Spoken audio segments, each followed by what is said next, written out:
Today is the day. Umkhonto wesizwe have been saying it all along that the elections were rigged.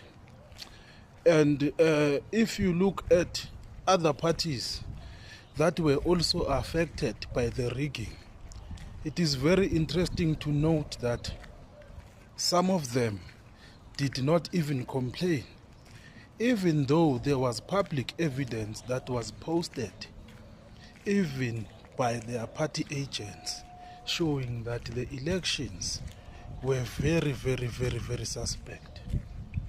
Today is a beginning of a journey that is going to prove to all South Africans that the IEC, in collaboration with many others who are enemies of progress, doctored the elections and made sure that Umkhonto wesizwe do not get the rightful votes that they deserved.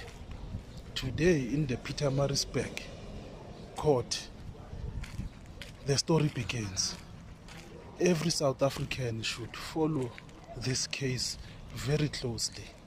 One thing I have learned about Ubaba Jacob Zuma is that he never speaks about things that he has no confirmation of.